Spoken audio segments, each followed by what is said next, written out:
장에 있는 말씀이에요. 21장 15절에서부터 19절까지 있는 말씀인데요. 말씀의 제목은 내가 나를 사랑하느냐. 제목을 한번 따라서 해보세요. 내가 나를 사랑하느냐. 다시 한번요. 내가 나를 사랑하느냐. 자, 누가 누구에게 물어본 거죠? 예수님께서 베드로에게.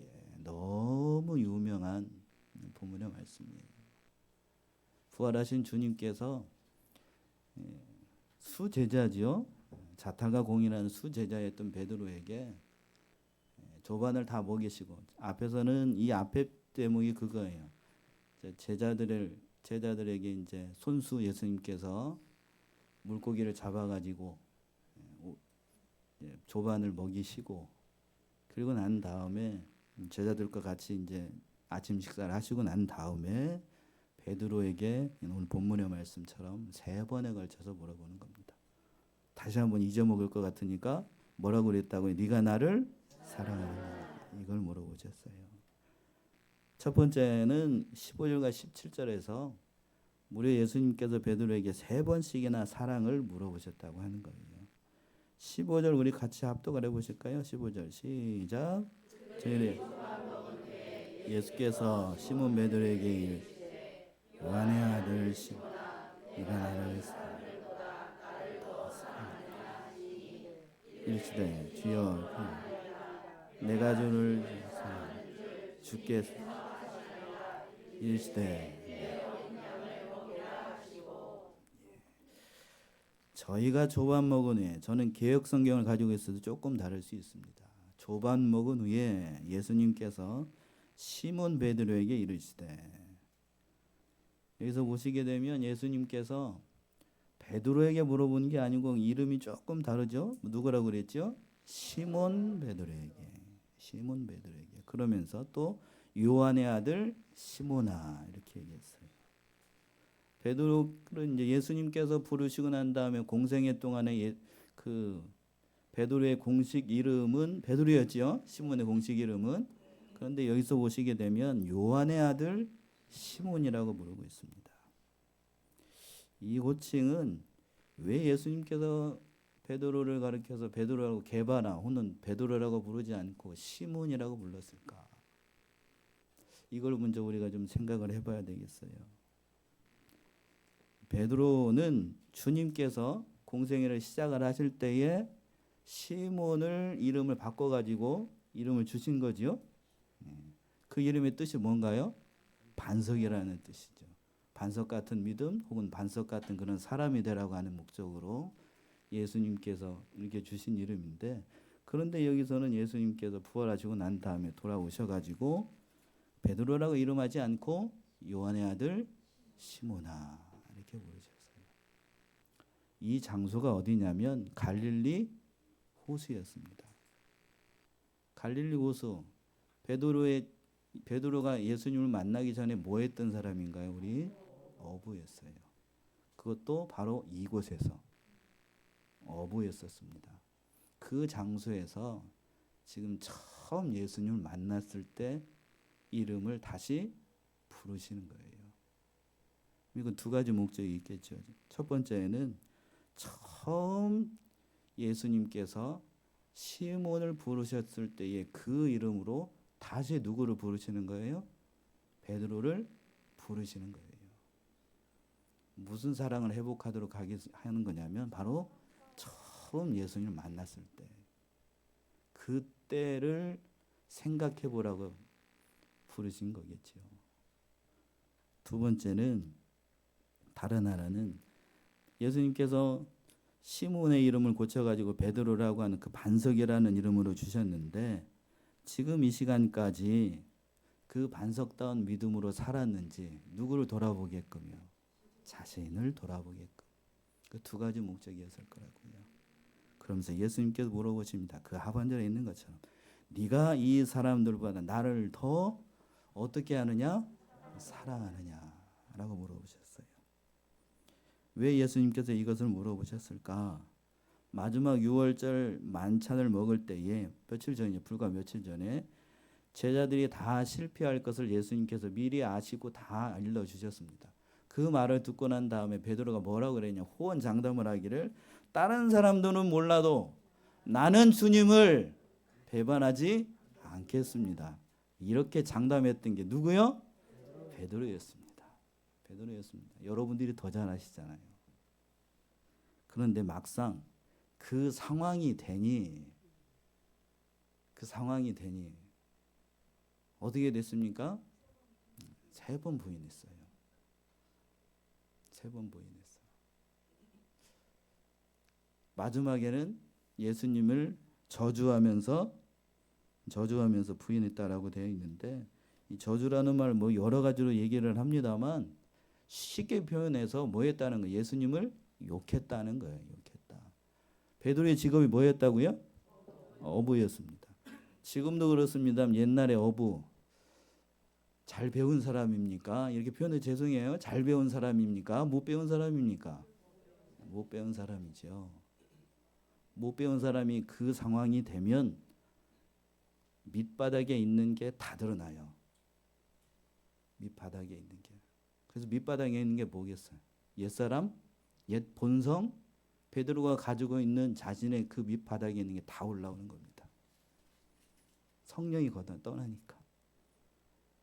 베드로만 그럴까? 베드로만 그럴까요?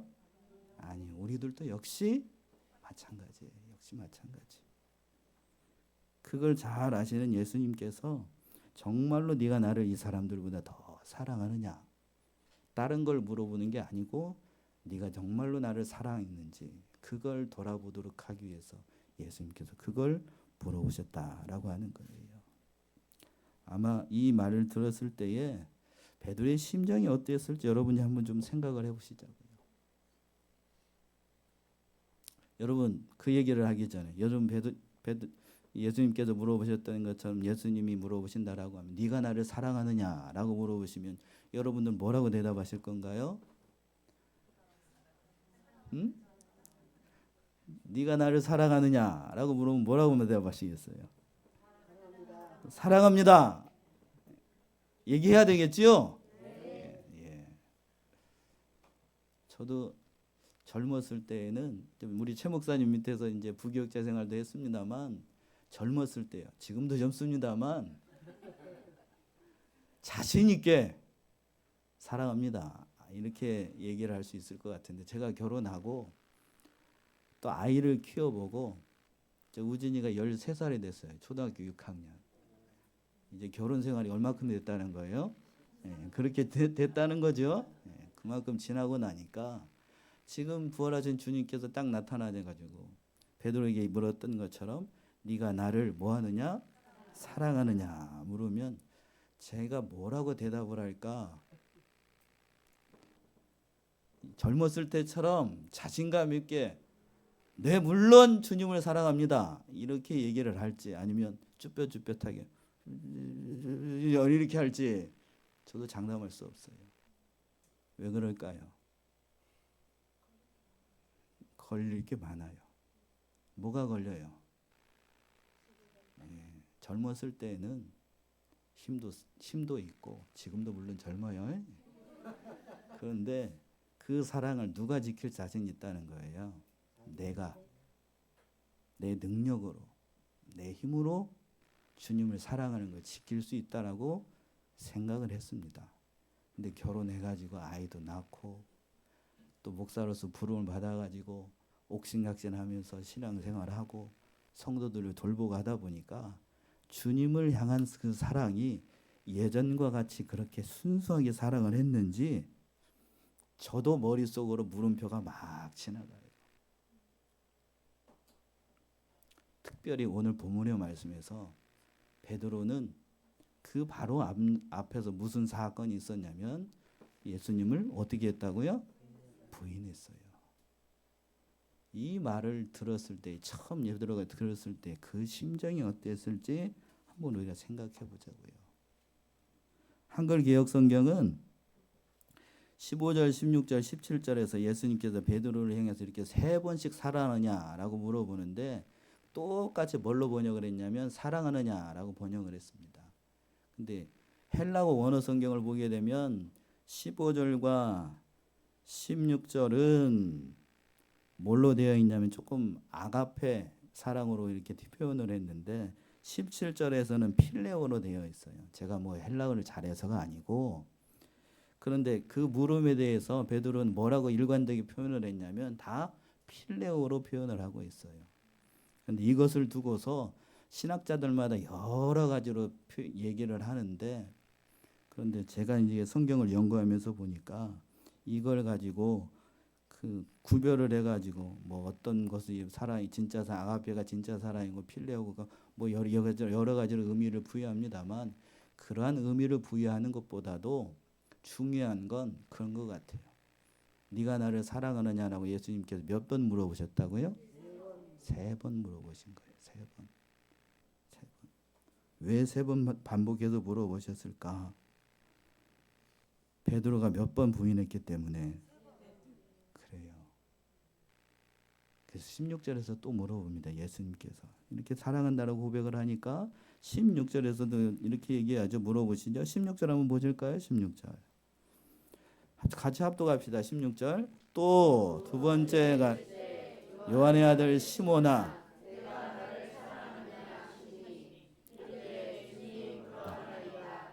내가 주를 사랑 주님께서 하시네 이르시되, 첫 번째 물어봤을 때하고 동일하게 이 사도 베드로가 주님을 사랑한다라고 이렇게 고백을 합니다. 그 이제 두 번째 물어볼 때까지는 그래도 양심에 좀 떨떠름한 게 있었습니다만, 자기가 누구를 사랑하는 건 확실하니까요. 예수님을 사랑한다는 건 확실하니까 어떤 의미에서는 좀 자신감 있게 얘기를 할 수 있었던 것 같아요. 사랑하는 건 사실이니까요. 그런데 이제 마지막으로 한 번 더 예수님께서 물어보시죠. 17절인데 17절 다시 한번 같이 합독하실까요? 17절 세 번째 가나 요한의 아들 시몬아, 네가 나를 주께서 세 번째 나를 베드로가 근심하여 가로되 내가 주를 사랑하는 줄 주께서 예수께서 가라사대 내 양을 먹이라.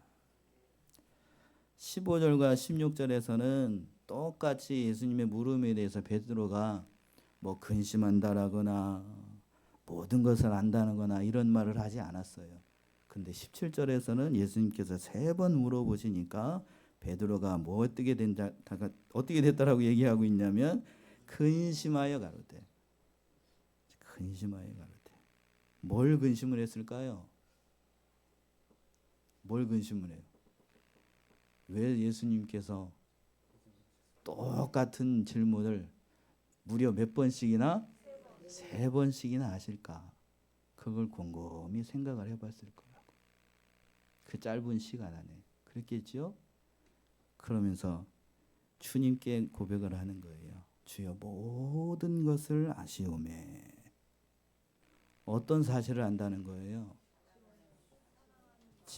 사랑하는 마음. 또 그 중요한 사건이 있었죠. 무슨 사건? 자기가 부인한 사건. 모든 것이라고 하는 건 앞에 기도도 그렇게 하셨는데 긍정적인 의미에서 베드로가 예수님을 사랑한다는 사실, 또 부정적인 의미에서 그 전날 밤 베드로가 3번씩 주님을 모른다고 부인한 그 모든 사건들을 다 아시오매. 그러나 그런 가운데서도 내가 주님을 사랑하는 걸 누가 아십니다? 주께서 아십니다. 주께서 아십니다. 그 모든 걸 누구에게 맡겼냐면 내가 아니고 예수님에게 맡긴 거예요. 예수님에게 맡겼어요.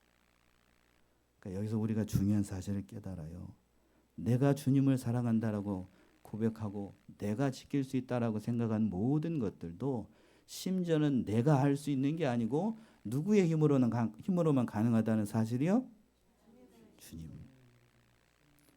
여러분들이 예수님을 사랑한다라고 고백을 해도 그 사랑을 지킬 수 있는 힘이 나에게는 없어요. 여러분 사랑 내가 지킬 수 있을 것 같습니까? 아니에요. 제가 그걸요, 어르신들이 많이 계신데 결혼해서 알았습니다. 결혼하기 전에는 우리 여기 청년들도 와 있는데 제가 이제 청년부를 맡았을 때 청년들한테 그런 얘기를 했습니다. 무슨 얘기를 했냐면 결혼해야 내가 쓸만한 사람인지 아니면 못 쓸 사람인지 뭐를 해야 한다? 결혼해야 한다. 지금 결혼 안 했을 때는 내가 좀 쓸만한 사람이고 어이구 거울을 볼 때마다 왜 이렇게 잘생겼어, 왜 이렇게 이쁘게 생겼어, 이렇게 해도 결혼하고 난 다음에는 누구처럼 밑바닥을 드러낸다고요? 베드로처럼 밑바닥을 드러내. 뭐를 하면서? 싸우면서. 목사님도 그럼 저기 싸우셔요? 안 싸울까요? 싸울까요? 다른 사람들이 다 듣고 있는데 그렇게 얘기하면 안 되지.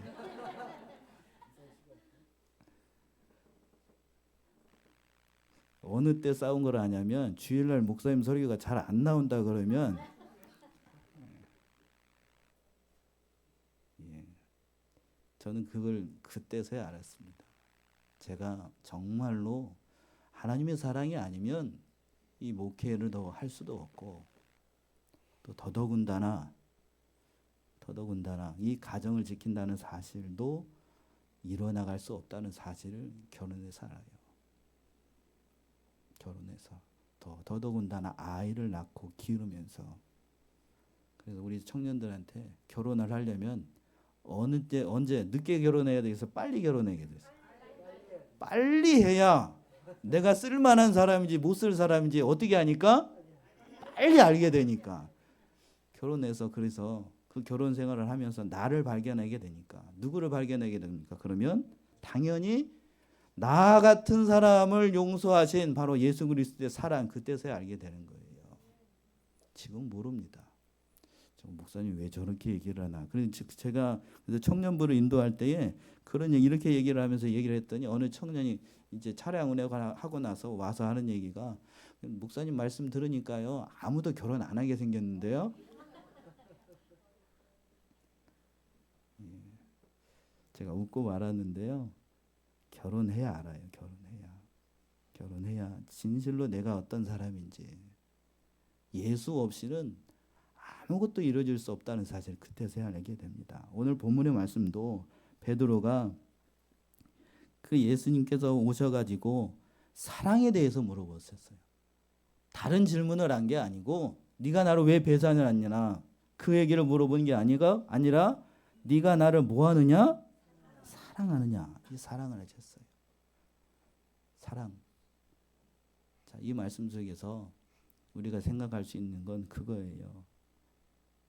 예수를 사랑해야만 모든 것을 감당할 수 있고 또 더더군다나 주님께서 뒤에 가서 두 번째면 15절에서 17절에서 물어보시는데 무엇을 맡길 수 있냐면 바로 목양의 사명을 주님을 사랑하는 마음이 있어야만 가능하기 때문에 다른 어떤 것보다도 먼저 뭐를 물어보셨냐면 사랑하는지를 물어보셨던 거예요. 그래서 둘째 그랬죠. 15절에서 17절 보시면 베드로의 고백을 듣고 예수님께서 다시 목양의 사명을 맡기셨던 거예요. 그래서 15절에서는 뭐라고 얘기를 했냐면 중반절쯤에 내 어린 양을 어떻게 하라? 먹이라. 16절에서는 뭐라고 그랬냐면 내 양을 치라. 그리고 17절에서는 예수께서 가르칠 때 내 양을 먹이라. 똑같은 말씀인 것 같은데 의미가 조금씩 달라요. 15절에서는 그랬습니다. 내 무슨 양? 어린 양. 어린 양이라고 얘기했어요. 그러니까 어린 양이라고 하는 것은 나이가 실제적으로 어린 아이가 될 수도 있고 믿음이 연약한 어린 소자를 얘기를 하는 거겠죠. 그 믿음이 어린 신자를 잘 다독이는 게 목양이라는 사실을 첫 번째 예수님께서 말씀해 주신 거예요. 그 어린 심령들을 가르치기 위해서는 뭐가 절대적으로 필요하다? 예수님을 사랑하는 마음. 그래서 첫 번째 물어보신 거고. 두 번째 16절에서 그랬습니다. 내 양을 치라. 주일학교를 제가 가르치고 있는 것 같네요. 내 양을 치라라고 하는 얘기는 주님의 뜻대로 그 모든 일들을 다 일어나고 특별히 사자나 곰이나 이리가 와서 해하려고 할 때에 그 모든 어린 양떼를 잘 먹이고 잘 길러 나가라는 뜻이겠지요. 마지막으로 세 번째 17절에서 그랬습니다. 예수께서 가라사대 내 양을 어떻게 하라? 먹이라라고 됐어요. 다시금 베드로에게 맡겼던 그 목양의 사명을 맡기셨던 거예요. 이걸 세 번에 걸쳐서 질문을 하시고 세 번에 걸쳐서 다시금 말씀을 하시고 다시 사도로서의 직분을 회복시키셨던 겁니다. 그럼 이렇게 세 번씩 반복해서 물어봤던 이유를 우리가 여기서 짐작을 할 수가 있어요. 예수님께서 세 번 동일하게 물으신 이유는 베드로의 양심을 난도질 해가지고 그 미심쩍은 그 모든 것들을 다 이렇게 예수님께서 나를 사랑하는지 뭐 하는지 이렇게 조목조목 확인해 보시기 위해서 물어본 게 아니고 정말로 그 배신의 상처로 말미암아 어려움 당하면서 예수님을 부인했다는 양심의 가책을 받아가지고 정말 어려움에 빠져 있는 베드로의 심정을 헤아리시고 뭐를 회복하도록 하신 거냐면 베드로가 자기 입으로 고백했던 그 처음에 믿었던 그 사랑을 예수님께서 부활하신 예수님께서 다시 사랑을 회복하시고 그 어린 양들을 맡기기 위해서 무엇을 확인하신 거냐면 그 사랑을 확인하신 거라고요. 그러니까 우리들처럼 우리 인생들처럼 그 연약한 가운데 있는 베드로 입장에서 우리가 한번 생각을 해보자고요. 예수님을 부인했다는 사실을 다 알고 있습니다. 세 번째 부인할 때에는 마침 뭐가 울었었죠? 닭이 울었었고 그때에 동시에 누가복음에 따르게 되면 부활하신 주님이 세 번 딱 부인하는 순간 딱 뒤로 돌아봐 가지고 누구하고 눈이 딱 마주칩니까? 베드로하고 눈이 탁 하고 마주쳤어. 눈과 눈이 여러분들이 저를 보는 것처럼 딱 하고 마주쳤어. 그 복음서에서 보시게 되면 마태, 마가, 누가, 요한 이 사복음서에 공통으로 기록된 사건이 있습니다. 그게 뭐냐 하면 베드로가 주님을 부인한 사건이 사복음서에 다 기록이 되어 있어요. 그게 뭔 자랑이라고. 그렇다라고 하면 왜 사복음서에 다 기록이 되어 있었을까요? 마태나 마가나 누가나 요한의 입장에서 봤을 때에 대사도였던 베드로가 누구를 부인하는 것? 예수님을 부인하는 건 자기들이 봤을 때에도 믿을 수가 없는 사건이었다는 거예요. 믿을 수가 없어. 제가 정죄하려고 베드로를 정죄하려고 이 말씀을 드린 게 아니고 누구나 다 어떠한 사람이든지 그 상황이 되면 예수님을 부인하지 않을 것이라고 자신하는 사람 한 사람도 없습니다. 만약 여러분들이 그 자리에 있었다. 그럼 여러분들은 어떻게 행동을 했을까요? 내가 그 자리에 있었다라고 한번 생각을 해보자고요. 그럼 여러분들은 그 상황이 됐을 때에 절대로 예수님 부인하지 않겠습니다. 자신할 사람 있을까요? 한 사람 한 사람 지금 이렇게 돌아가면서 한번 여쭤볼까요? 제가 저부터 물어본다라고 하면 저도 자신할 수 없어요. 왜 그럴까요? 뭐가 더 중요하니까? 내 목숨이 더 중요합니다. 신앙보다 뭐가 더 중요하니까요? 목숨이 더 중요하니까. 예수님을 정말로 만나지 않고 인격적으로 만나지 않고 예수님을 내 목숨보다도 사랑하지 않으면 예수님을 어떻게 할 수 있어요? 누구든지 다 부인할 수 있습니다. 그걸 누가 경험을 했어요? 베드로가 경험했어요. 베드로가. 그 쓰라린 기억을 베드로가 가지고 있다고요. 그래서 제자들에게 손수 조반을 먹이시고 난 다음에 수제자였습니다. 베드로는 수제자이기 때문에 모든 사람들이 누구를 바라보고 있어요? 베드로를 바라보고 있다고. 그러니까 조반 먹고 난 다음에 다른 제자들 10명의 제자들이 있는데 베드로 앞에 앉아가지고 이걸 3번 물어보는 거예요. 그 상황을 누가 다 지켜보고 있죠? 다른 제자들이 다 지켜보고 있어요. 그걸 지금 사도 요한이 기록하고 있다고. 이게 무슨 말인가 하면 다른 제자들이 보는 앞에서 네가 나를 3번 모른다고 부인했던 사실을 다 이 제자들 앞에서 다 회복시켜 주는 거예요. 회복. 무슨 사도로?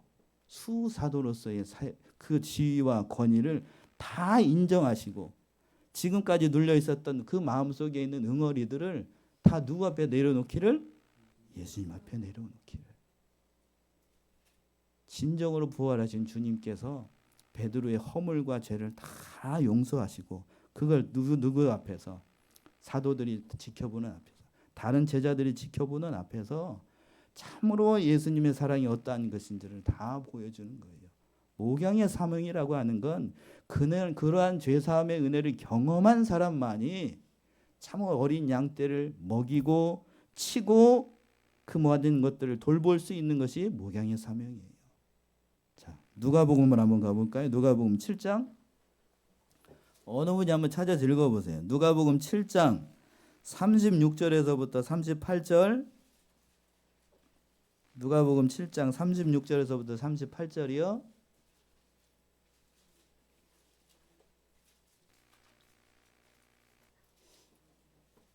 제가 한번 읽어볼까요?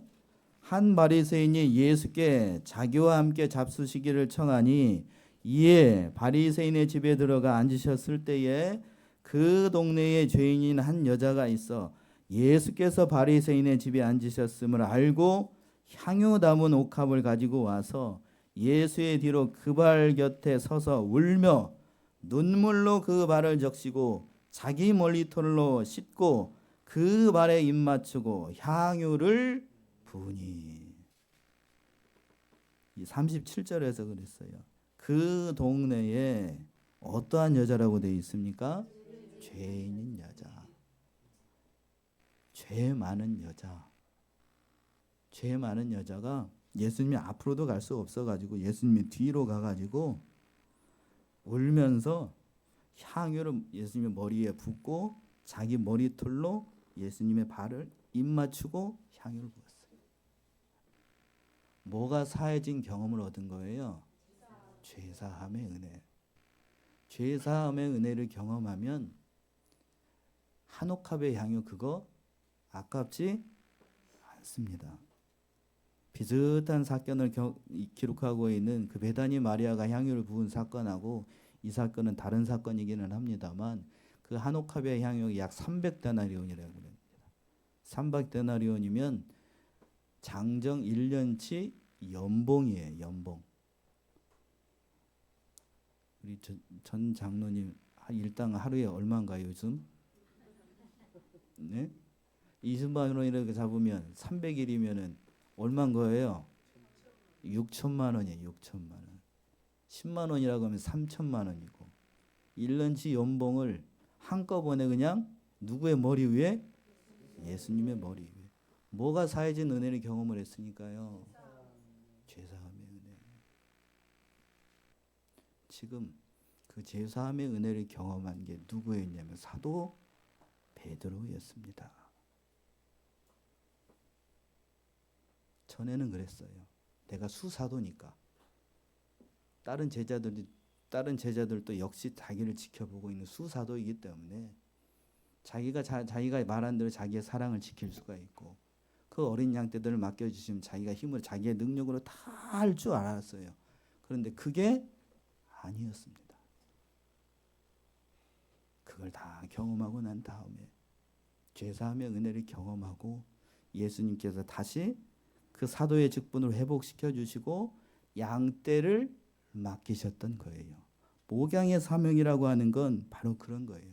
그러한 제사함의 은혜를 경험한 자가 누구를 맡길 수 있어요? 그 어린 양떼를 누구에게로 인도할 수 있어요? 주님에게로 인도할 수 있어요. 목사라고 해서, 제가 목사입니다만, 제가 목사라고 해서 뭐 유능하거나 똑똑하거나 잘나거나 유식하거나 그런 거 절대로 아닙니다. 목사도 실수합니까? 네 라고 얘기하면 목사도 실수해요. 그렇다라고 하면 목사도 실수할 수 있습니다. 그렇다라고 하면 일반 성도들, 일반 양떼들은 실수하시나요? 목사도 실수하는데 성도들이 실수 안 한다라고 하면 그 이상한 거죠. 그러니까 네가 실수해서 누구를 부인했던 것처럼 예수님을 부인하고 쓰라린 가슴으로 얼마나 괴로워하는지 그 심정을 가지고 누구를 돌보라는 거예요? 양떼를 돌보라는 거예요. 양떼를 돌보라. 목양의 사명이라고 하는 건 그런 마음으로 예수님의 은혜를 경험하고 사랑한 자만이 양떼를 돌볼 수 있다는 거예요. 이걸 목사에게만 해당되는 얘기일까요? 아니에요. 일반 성도들이 똑같아요. 크거나 작거나 할 뿐입니다. 저는 저기 정읍에서 얼마 안 되라고 그러면 안 되겠구나. 많은 성도들을 맡겨주셔가지고 그 성도들을 인도하시는 거고, 우리 도봉교회 최 목사님 같은 경우는 더 그 많은 양떼들을 맡는 거고, 여러분들은 가정에서 여러분들에게 맡겨준 양떼가 분명히 있습니다. 맞나요? 믿음이 어린 자녀들, 또 특별히 제가 교회를 다녀보니까요, 이 시간에도 남자보다는 누가 더 많아요? 여자들이 있습니다. 그러면 믿음이 어린 누구? 남편을 맡겼습니다. 남편. 여러분 남편 사랑하십니까?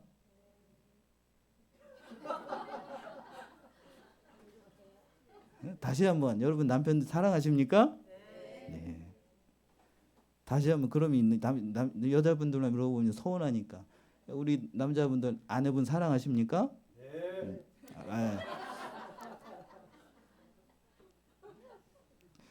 제가 앞에 있는 장로님이 그 가정사를 알기 때문에 더 가슴이 와닿는 것 같아요.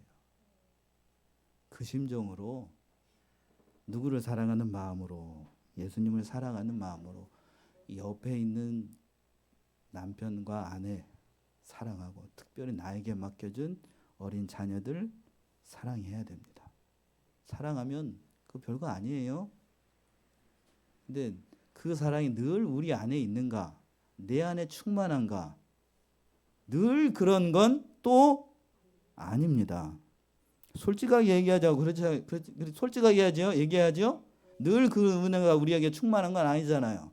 그래서 뭐 합니까? 주일 저녁에 이 시간 나와가지고 예배 듣는 거고, 또 내일 새벽 예배 시간에도 하나님 찾고 예배하는 거고, 그 성령이 충만해야만, 사랑이 풍성해야만 옆에 있는 왼수 같은 누구도 사랑할 수 있는 거고, 남편도 사랑할 수 있는 거고, 또 아내도 사랑할 수 있는 거고, 나를 똑같이 닮은 자식들도 사랑할 수 있는 거. 여기서 똑같이 닮았다는 건 긍정적인 의미에서 똑같이만 닮은 게 아니고, 부정적인 의미에서도 똑같이 닮아서 하는 짓이 왜 그렇게 똑같은지, 그걸 사랑할 수 있는 것도, 그걸 맡긴 것도 우리에게 뭘 맡기신 거예요? 목양의 사명을 맡기신 거예요.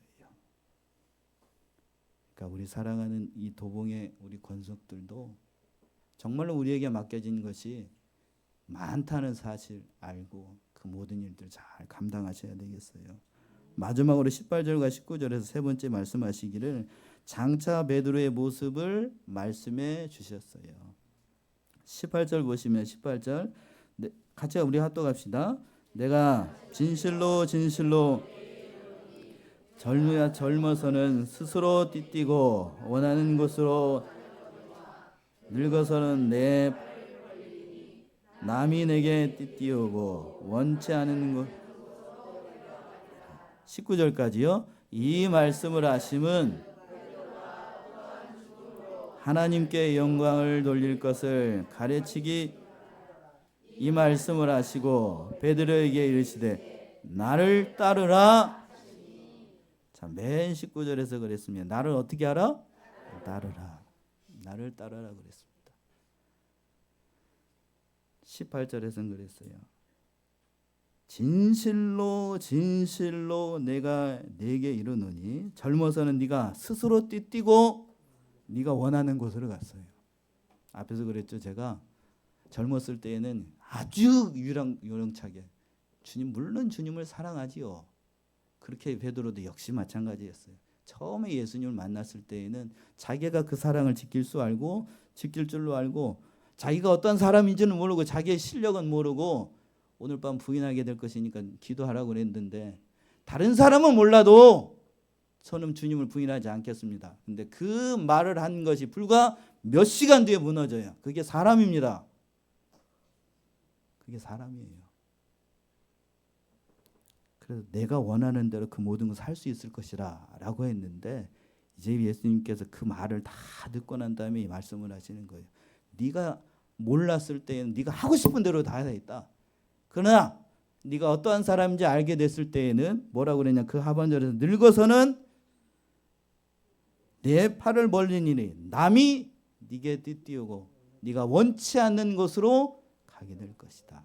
누구의 길을 따라간다는 것이냐면 바로 예수님의 길을 따라서 그 순종함으로 그 길을 걸어가게 될 것이다 하는 거예요.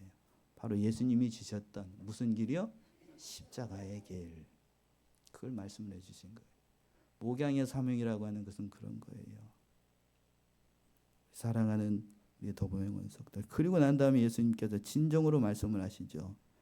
어떻게 죽을 것인지를 하나님께 영광을 돌릴 것인지를 말씀을 해주시고 베드로가 이렇게 요한 이야기를 했는데 이 말씀 그대로 유대 전승에 따르게 되면 베드로가 그 십자가형을 받을 때에 예수님과 같이 저기 십자가형을 받을 때에 자기는 예수님은 똑바로 십자가를 박혔는데 자기는 그렇게 될 수 없다라고 해가지고 어떻게 박혔다고 그럽니까? 거꾸로 그렇게 순교의 제물이 됐다라고 해요. 그러니까 전에 같았으면 아마 거기로 돌아가지 못했을 거라. 거기 그 십자가의 길로 걸어가지 못했을 거라고 그렇겠지요. 그러나 예수님은 진짜로 만나고 난 다음에 그 모든 일들을 감당할 수 있는 그 모든 길을 마련하고 난 다음에 예수님께서 따라가는 그 길을 걸어갈 수 있었습니다. 우리 사랑하는 도배의 원석들, 우리에게 맡겨진 일이 참 많아요. 그러니까 그 길을 걸어가기 위해서는 오늘 말씀의 제목이 그랬습니다. 다시 한번 해볼까요? 네가 나를 사랑하느냐. 누구를 사랑해야만요? 예수님을 사랑해야만 그 길을 갈 수 있습니다. 목양의 사명, 저에게 주는 말씀이기도 하고 여러분들에게 주는 그런 말씀이기도 합니다. 예수님을 사랑함으로 우리에게 맡겨진 모든 현실들과 모든 어려움들을 다 이겨내시고 그 모든 일들을 통해서 하나님 앞에 영광 올려드리고 하나님 나라에 갔을 때에 잘하였다 칭찬받는 모든 권속들 다 되시기 바랍니다. 기도하겠습니다. 은혜와 사랑이 풍성하신 거룩하신 아버지 하나님, 부활하신 주님께서 베드로에게 물으셨던 것처럼 네가 나를 사랑하느냐라고 물어보시고 목양의 사명을 맡기시고 장차 있을 모든 일들을 말씀해 주셨던 예수님의 길을 따라 묵묵히 모든 일들을 잘 감당함으로 하나님 앞에 영광 올려드리고 그 하나님을 인하여서 은혜 받고 복 받고 우리에게 있는 모든 문제 주님 안에서 해결받는 사랑하시는 도병의 권속들 모두가 되게 하여 주시옵소서. 믿음의 역사를 이루어 나가고 있습니다. 참으로 우리 사랑하시는 최 목사님과 장로님들과 우리 사랑하는 성도들이 힘을 다하여서 성전을 새롭게 꾸미는 일을 감당하고 있사오니 이 일 가운데 하나님께서 능력으로 함께하여 주시고 아무 사고 없이 무사히 마칠 수 있도록 도와주시옵시고 또한 경제적으로 물질적으로 어려움 당하지 않고 이 역사를 잘 맞춰서 참으로 이 성전이 차고 넘쳐서 하나님 앞에 영광 올려드리는 귀한 교회로 삼아 주시옵소서. 감사하고 예수님의 이름으로 기도하옵나이다.